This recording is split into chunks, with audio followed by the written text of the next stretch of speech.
তার মুখে যেদিনকে ইলেকশন কমিশন ফুল বেঞ্চ ইস্যু করেছিল না দিল্লিতে, সেদিনই তারা বলেছিল যে এবারে স্পেশালি রাজনৈতিক দল এবং নেতারা যে হেলিকপ্টার এবং চার্টার ফ্লাইট ব্যবহার করবেন সেখানে তল্লাশি করা হবে এবং সেটা ইনকাম ট্যাক্স ডিপার্টমেন্টকে দায়িত্ব দেওয়া হবে।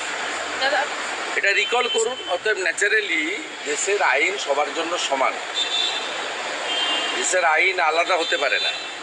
এখানে ভাইপো পিসিকে আলাদা আইনের ট্রিটমেন্ট করা হয়, এটা দেশের আইন সবার জন্য ইকুয়াল। আপনারও একটা ভোট, ভারতবর্ষের রাষ্ট্রপতির। উনি যে ভিডিওগ্রাফি করলেন সেটা কি উচিত? উনি ভিডিওগ্রাফি করেছেন, করতে পারেন, তাতে কি হয়েছে? আর একটা কথা হচ্ছে শেখ শাহজাহান বলেছে আমাকে দিয়ে জোর করে ইডি বয়ান লিখিয়ে নিয়েছে, উনি চিঠি দিয়েছে শেখ শাহজাহান।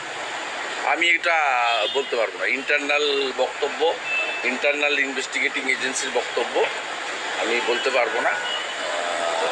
শাহজাহান যে অভিযুক্ত এটা সন্দেশখালীর লোকেরাই বারে বারে বলেছে, এবং গতকালও আমার যে পদযাত্রা বা মিছিল ছিল তাতে দেখেছেন যেভাবে মা বোনেরা নতুন পয়লা বৈশাখ পালন করেছেন। স্বাভাবিকভাবে প্রমাণিত যা যা অভিযোগ সেটা শাহজাহান যুক্ত, এটা প্রমাণিত।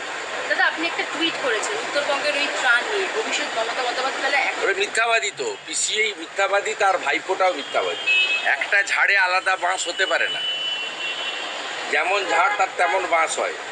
9 তারিখে পারমিশন পেয়েছে আর 12 তারিখে বাজার গরম করছে যে আমাদের পারমিশন দেওয়া হয়নি। পিসি আর ভাইপো দুজন মিলে বাজার গরম করেছে। আমাকে নবান্ন থেকে লোকাল পাঠিয়ে দিয়েছে, আমি আজকে টুইট করে দিয়েছি। সব আধিকারিকরা এখনো পিসি ভাইপোর পেরোলে যায়নি, এখনো মেরুদণ্ড অনেকে সোজা আছে।